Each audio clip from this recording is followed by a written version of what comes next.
Hello students, I am Dr. Amit Bhatnagar, working as Senior Research Officer in the Department of Agronomy at GB Pant University of Agriculture and Technology, Pantnagar, Uttarakhand. आज के lecture में हम discuss करेंगे कि what are the limitations and constraints in adoption of preventive methods of weed control. तो आप ये जान गए होंगे कि what are the preventive methods, तो इसका लेक्चर मैंने अपलोड कर रखा है।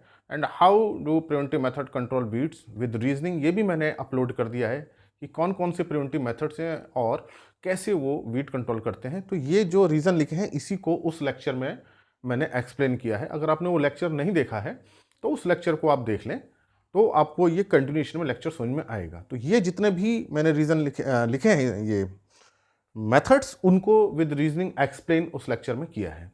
आज के लेक्चर में ये देखेंगे कि इन मेथड्स के साथ क्या लिमिटेशंस हैं, व्हाट आर द कॉन्स्ट्रेंट्स, कि जब इन मेथड्स को अडॉप्ट करते हैं तो क्या प्रॉब्लम आती है। हालांकि इन मेथड्स को अडॉप्ट करने में कोई डिसएडवांटेज नहीं होता है, नुकसान नहीं होता है, कुछ कॉन्स्ट्रेंट्स रहते हैं कि जिससे हम इसको प्रॉपरली अडॉप्ट नहीं कर पाते, या हमारी एक लिमिट होती है, उससे ज़्यादा हम अडॉप्ट नहीं कर पाते। तो आज के लेक्चर में हम यही जानेंगे कि what are the limitations and constraints in adoption of preventive methods. तो ये लेक्चर बड़ा कंसेप्ट बेस्ड लेक्चर है और इसमें क्वेश्चंस रीजनिंग से पूछ ले जाते हैं या ऑप्शंस देके पूछ ले जाते हैं कि कौन सा कॉन्स्टेंट है किस मेथड के लिए। तो आप इसको अच्छी तरह से समझेंगे तो आप इन क्वेश्चंस को ईजिली कर सकते हैं। तो देखते हैं कि क्या लिमिटेशंस हैं, कॉन्स्टेंट्स हैं। तो पहले लेकिन आप उस लेक्चर को देख लीजिए जिसमें मैंने इन मेथड्स को एक्सप्लेन किया है। तो देखिए, जो मेथड्स हैं जितने भी हैं, that are impose to reduce weed emergence and to reduce seed bank. जो सीड बैंक है सॉइल में, उसको रिड्यूस करने के लिए ये अडॉप्ट किए जाते हैं। और उसमें जो डिस्कस किए गए हैं उसमें नंबर 1 है क्रॉप डाइवर्सिफिकेशन। तो इसको मैंने एक्सप्लेन किया था कैसे क्रॉप डाइवर्सिफिकेशन जो है वीट सीड के इमरजेंस को कम करता है।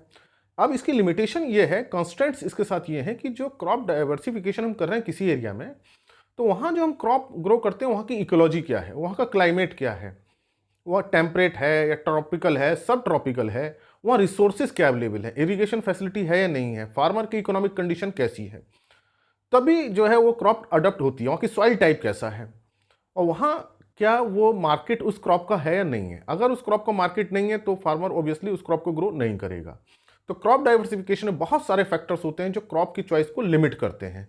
तो सारी क्रॉप्स को हम एक पर्टिकुलर एरिया में ग्रो नहीं कर सकते। तो ये एक बहुत बड़ा लिमिटेशन कॉन्स्टेंट है क्रॉप डाइवर्सिफिकेशन की। फॉर एग्जांपल मान लीजिए कि वहाँ हम सीरियल की जगह कोई फ्लावर प्रोडक्शन करना चाहते हैं। अब फ्लावर प्रोडक्शन करने के लिए टेक्निकल नो हाउ अलग होती है और उसकी कल्चरल प्रैक्टिस अलग होती है। फार्मर हो सकता है उसमें अवेयर ना हो, और फिर हो सकता है कि वहाँ जो है उस फ्लावर का मार्केट ना हो, उसी तरह से वेजिटेबल्स का मार्केट ना हो।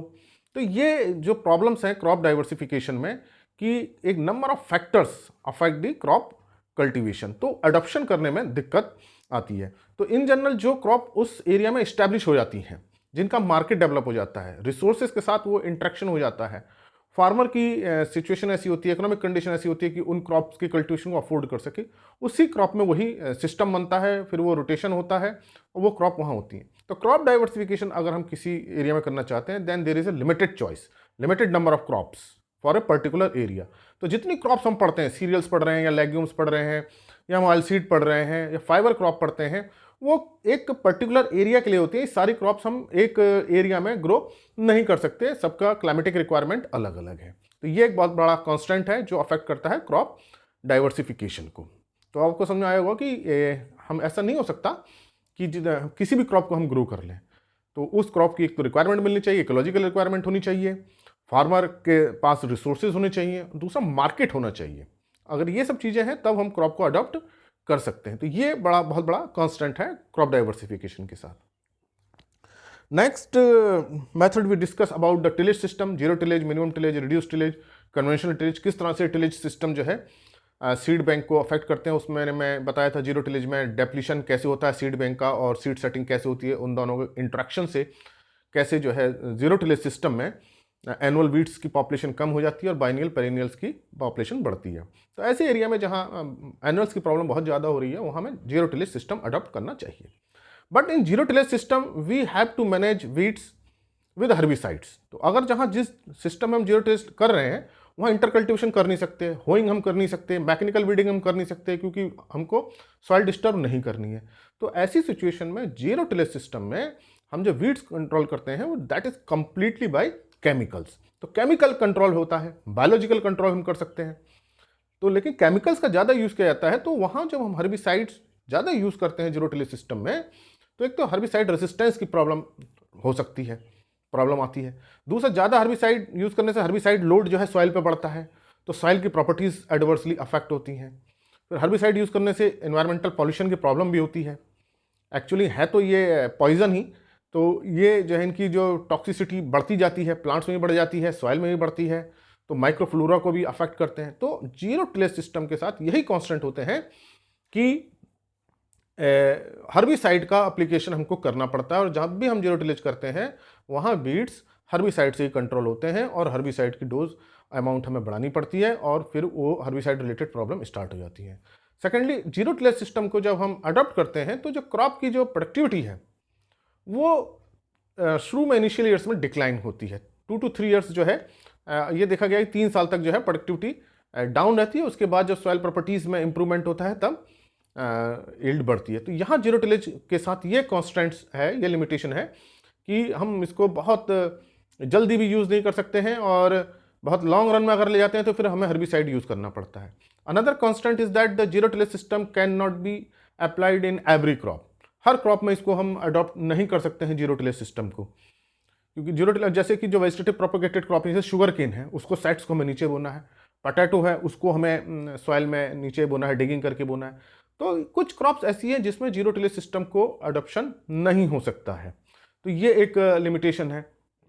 जो हैवी टेक्सचर्ड सॉइल है वहाँ जीरो टिलेज जो है सक्सेस नहीं है, क्योंकि सॉइल में हार्ड रहती है और सीड प्लेसमेंट प्रॉपर नहीं हो पाता है। तो जीरो टिलेज सिस्टम जो है अप्लाई नहीं कर सकते हैं हर सिचुएशन में। तो ये एक इसके साथ कांस्टेंट है कि अगर हम मैनेज कर रहे हैं वीड्स को विद जीरो टिलेज सिस्टम तो ये प्रॉब्लम आती है। तो ये कांस्टेंट्स जो है जीरो टिलेज सिस्टम से रिलेटेड है। तो हमको क्या करना है कि क्रॉप के अकॉर्डिंग हम टिलेज करेंगे, और कभी जीरो टिलेज करेंगे, कभी जो है कन्वेंशनल टिलेज करेंगे। तो ये मैंने आपको बताया कांस्टेंट जो टिलेज सिस्टम के साथ हैं, particularly with zero tillage system. Then next method is growing of cover crops. तो उस लेक्चर मैंने ये आपको बताया था cover crop is growing between 2 main crops. तो जनरली रबी क्रॉप्स जब हार्वेस्ट हो जाती हैं तो उसके बाद हम कवर क्रॉप्स को ग्रो करते हैं। तो 2-2.5 महीने का पीरियड होता है, और उस पीरियड में कवर क्रॉप्स का ऑब्जेक्टिव क्या है? To cover the soil surface. तो अब क्या है कि जो कवर क्रॉप्स हैं इनसे कोई इकोनॉमिक यील्ड नहीं मिलती है, इनसे कोई ग्रेन यील्ड नहीं मिलती है। तो एक तरह से देखा जाए तो इकोनॉमिक टर्म्स में, मनीज के टर्म में, रुपये के टर्म में कोई फार्मर को एडवांटेज नहीं है। तो जब फार्मर इन क्रॉप को ग्रो करता है तो उसे कोई पैसा कुछ नहीं मिलता, कुछ मनी नहीं मिलती है, कोई इकोनॉमिक एडवांटेज नहीं होता, उसमें कॉस्ट ऑफ कल्टीवेशन और लगती है। तो फार्मर का फिर परसेप्शन यही रहता है कि इसको हमें कुछ ग्रेन यील्ड तो मिल नहीं रही है कवर क्रॉप से, तो हम जो है इसमें कॉस्ट ना लगाएं। तो ये एक कॉन्स्टेंट है इसके साथ, कवर क्रॉप के साथ, कि कोई इकोनॉमिक हमें यील्ड का एडवांटेज नहीं है। केवल जो हमें एडवांटेज मिलते हैं वो वीड सप्रेशन के मिलते हैं, सॉइल क्वालिटी इंप्रूवमेंट के मिलते हैं, इकोनॉमिक एडवांटेज नहीं होता है। तो ये एक दिस इज द बहुत बड़ा हम कह सकते हैं लिमिटेशन है या कांस्टेंट है। सेकेंडली क्या है कि जो कवर क्रॉप्स हम ग्रो कर रहे हैं तो वहाँ देखिए जो पीरियड है जो मैंने बताया 2-2.5 महीने का पीरियड जो भी है, या अप्रैल मई जून का जो बताया था मैंने, यहाँ फिर इरिगेशन फैसिलिटी होनी चाहिए, तभी आप कवर क्रॉप को ग्रो कर सकते हैं। क्योंकि ये ड्राई पीरियड होता है, ड्राई मंथ्स होते हैं, रेनफॉल इस समय होती नहीं है, तो जितनी भी ये कवर क्रॉप्स की जो डिपेंडेंसी है वो किस पे है? इरिगेशन पे है। तो अगर वहाँ इरिगेशन फैसिलिटी नहीं है, रेनफेड रीजन है, ड्राई रीजन है, तो वहाँ भी हम कवर क्रॉप को ग्रो नहीं कर सकते हैं। तो ये इसका दूसरा कांस्टेंट है। तो कवर क्रॉप्स को वहीं ग्रो कर सकते हैं जो इरिगेटेड कंडीशन हो, और दूसरा फार्मर जो है उसकी कॉस्ट ऑफ कल्टीवेशन को बियर कर सकता हो। नहीं तो फार्मर जो है उसको कॉस्ट में पैसा नहीं लगाना चाहते, क्योंकि इन टर्न वहाँ से कोई ग्रेन यील्ड नहीं मिलेगी जिससे पैसा आए। तो ये कांस्टेंट है कवर क्रॉप्स का। Then in case of stale seed bed preparation, जो स्टेल सीड बेड प्रिपरेशन की जा रही है ये क्रॉप सोइंग से 15-20 दिन पहले करते हैं। तो इसका जो कांस्टेंट यही है कि जब हम स्टेल सीड बेड प्रिपरेशन कर रहे हैं तो पहले खेत को इरिगेट करते हैं। इसका मतलब हमें इरिगेशन फैसिलिटी होनी चाहिए। अगर ड्राई लैंड रीजन है या रेनफेड रीजन है तो वो हमें मिलेगा ही नहीं, इरिगेशन फैसिलिटी वहाँ होगी नहीं। क्योंकि ऐसे रीजन में जब मानसून आता है, रेन्स आती हैं, तभी हम क्रॉप की सोइंग करते हैं।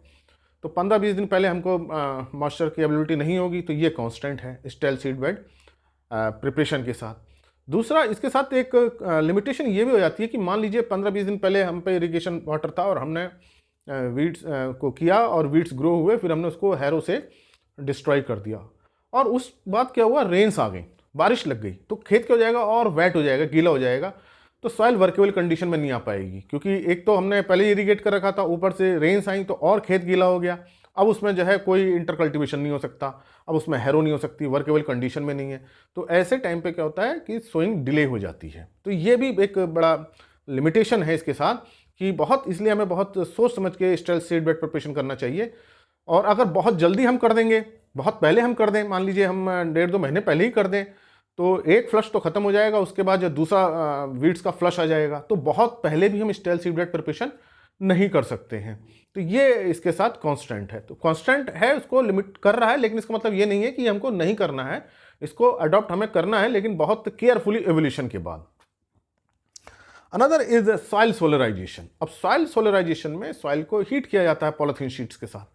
तो उतने बड़े एरिया के लिए एक तो पॉलिथीन शीट्स की अवेलेबिलिटी, ये एक कांस्टेंट है। ये बहुत बड़ा एरिया है, तो उसमें हमें इतना पॉलिथीन चाहिए, और फिर वो इतनी पॉलिथीन अगर अरेंज कर भी लेंगे तो फिर उसे रखने की दिक्कत है, क्योंकि ये एक बार ही यूज होगी पॉलिथीन। अनदर कांस्टेंट ये है कि जो सॉइल सोलराइजेशन में जो हीट ट्रैपिंग होती है, वो नीचे डाउनवर्ड मूवमेंट होता है विद द मॉइस्चर। तो ये जो डाउनवर्ड मूवमेंट होता है एक लिमिट तक होता है, उसके बाद नीचे नहीं होता है। तो जो डीप बरीड वीड सीड्स हैं, जो नीचे बहुत दबे हुए हैं, वो सीड्स तक हीट नहीं पहुंच पाती है, और वो सीड्स डिकम्पोज नहीं हो पाते, और वो सीड लाइव बने रहते हैं, और जब इंटरकल्टिवेशन करते हैं तो सीड्स ऊपर आ जाते हैं, फिर जर्मिनेट कर जाते हैं। तो सॉइल सोलराइजेशन की कांस्टेंट यही है कि जो डीप बरीड सीड हैं, जो नीचे दबे हुए सीड्स हैं, वो उन पे कोई असर नहीं होता है। तो ये इसका एक कांस्टेंट है सॉइल सोलराइजेशन का। Next is drainage and irrigation. तो इसमें मैंने बताया था कि ड्रेनेज में हमें क्या करना है, सब सरफेस ड्रेनेज हम करेंगे तो सीड्स का डिस्पर्सल कम होगा। तो सब सरफेस ड्रेनेज के लिए कॉस्ट ऑफ कल्टीवेशन कॉस्ट इसका जो है बहुत ज़्यादा हो जाती है, सब सरफेस ड्रेनेज, और हर जगह इसको हम कर भी नहीं सकते। तो जो इकोनॉमिकली पुअर फार्मर है वो इसको अडॉप्ट नहीं कर पाते हैं, तो ये एक लिमिटेशन है। इस तरह से इरिगेशन में लोकलाइज्ड इरिगेशन करनी है, रूट जोन में इरिगेशन करनी है, ड्रिप करना है, तो इसमें भी जो है इंस्टॉलेशन कॉस्ट है वो ज़्यादा होती है, ड्रिप लगाने में ज़्यादा पैसा लगेगा। और दूसरा, ये इस तरह जो ड्रिप सिस्टम है हर क्रॉप में भी यूज़ नहीं कर सकते हैं, कुछ ही क्रॉप में हम इसको यूज़ कर सकते हैं। तो ये इसके साथ कॉन्स्टेंट्स हैं। ये इनके डिसएडवांटेज नहीं है। डिसएडवांटेज मतलब होता है नुकसान होना, तो इनसे नुकसान नहीं हो रहा है, ये मतलब हम इनका एक लिमिट तक ही यूज़ कर पा रहे हैं, उसके बाद नहीं कर पाते हैं। तो ये इसकी लिमिटेशन एंड कॉन्स्टेंट्स हैं। तो ये इरिगेशन ड्रेनेज के साथ कॉन्स्टेंट्स रहते हैं कि इनिशियल कॉस्ट इनकी हाई होती है। अगर लेकिन लॉन्ग रन में हम देखें तो इनकी कॉस्ट कम पड़ेगी, लेकिन इनिशियली फार्मर को पैसा लगाना पड़ता है, इसलिए वो उसको यूज़ नहीं करते हैं। Another was crop residue management, कि किस तरह से कर रहे हैं। तो मैंने बताया था क्रॉप रेजिड्यू को सरफेस पे रखना चाहिए, तो फिजिकल इफेक्ट रहता है, केमिकल इफेक्ट रहता है। लेकिन हमारे कंट्री में जो फॉडर की एक बहुत बड़ी समस्या है, प्रॉब्लम है। तो फार्मर क्या करते हैं, जो क्रॉप रेजिड्यू होता है उसको एनिमल फीड में यूज़ करते हैं। तो उनकी प्रायोरिटी जो है एनिमल फीड में है, तो उसको कलेक्ट करके वो एनिमल फीड में यूज़ करते हैं। तो जैसे व्हीट स्ट्रॉ है, इसको भूसे में बहुत यूज़ किया जाता है। दूसरा, कुछ रेजिड्यूज़ को फ्यूल में भी यूज़ करते हैं, वो फार्मर्स को फ्यूल में यूज़ कर लेते हैं, जैसे मेज वगैरह का है स्टोबर है तो उसको उसमें यूज़ कर लिया जाता है। तो यहाँ जो फार्मर की प्रायोरिटी ये रहती है कि हम उसको या तो फीड में यूज़ कर लें या फ्यूल में यूज़ कर लें। और अगर वो यूज़ नहीं कर पाते हैं तो उसको सॉइल सरफेस पे मेंटेन करके नहीं रखते हैं, क्योंकि उसके बाद उसमें टिलेज में प्रॉब्लम्स आती हैं कि जो आप कल्टीवेशन करते हैं तो रेजिड्यू जो है जो इम्प्लीमेंट्स में फंसते हैं और प्रॉपर हैरो नहीं हो पाती है। अगर सरफेस पे रेजिड्यू है तो वो उतना प्रॉपर टिलेज में हिंड्रेंस होती है। तो फार्मर इससे बचने के लिए क्या करते हैं कि बर्निंग कर देते हैं। तो यही रीज़न है कि बर्निंग क्यों इतनी ज़्यादा जो है पॉपुलर है अमंग फार्मर्स, क्योंकि एक तो खेत जल्दी खाली हो गया, और दूसरा बर्निंग करने से जो उसमें डिसीज़ थी या जो इंसेक्ट्स थे वो भी खत्म हो गए। लेकिन फार्मर इसका जो इन्वायरमेंटल कंसर्न है, जो पॉल्यूशन है, जो नेगेटिव इम्पैक्ट है, उसको इग्नोर कर देते हैं। तो ये एक कांस्टेंट है कि जो फार्मर की लाइकनेस है या जो फार्मर की प्रेफरेंस है वो या तो एनिमल फीड पे है या बर्निंग पे है, क्रॉप रेजिड्यू की सॉइल सरफेस पे मेंटेनेंस पे नहीं है। तो ये इसके साथ कांस्टेंट है। अगर इसको सॉइल सरफेस पे यूज़ किया जाए तो इसके बहुत सारे एडवांटेज मिलेंगे जो मैंने उस लेक्चर में बताया है। तो ये जो प्रोसेस हमने अडॉप्ट किए इसकी मैंने लिमिटेशन और कांस्टेंट्स आपको बताए कि इनके अडॉप्शन में क्या प्रॉब्लम्स आ रही हैं, ताकि जिससे इनका यूज़ एक लेवल तक ही हो पा रहा है, उससे ज़्यादा नहीं हो पाता है। जो दूसरे मेथड से मैंने बताया था कि ये जो मेथड्स हैं इनमें इंस्पेक्शन करने की बहुत ज़रूरत है, विजिलेंस करने की ज़रूरत है। ये कोई प्रोसेस या मेथड्स नहीं है जो हम अप्लाई कर रहे हैं, हमको केवल ध्यान रखना है कुछ चीज़ों का। तो जैसे वीड फ्री सीड्स है, इसका जो है ये आपको सर्टिफाइड एजेंसी से लेनी पड़ेगी। और इसका जो वीड फ्री सीड हम जब सर्टिफाइड एजेंसी से लेते हैं तो वहाँ देखिए पूरा सीड प्रोडक्शन प्रोग्राम होता है, रोगिंग होती है, प्रॉपर सीड बोया जाता है, क्रॉप पूरी मेंटेन की जाती है। तो उस कारण से इस सीड की कॉस्ट क्या होती है, ज़्यादा होती है। तो ये इसका एक कांस्टेंट है वीड फ्री सीड यूज़ करने का, कि जब आप किसी भी गवर्नमेंट एजेंसी से लेंगे, कोई भी सर्टिफाइड सीड लेंगे तो उसका कॉस्ट क्या होगा, ज़्यादा होगा।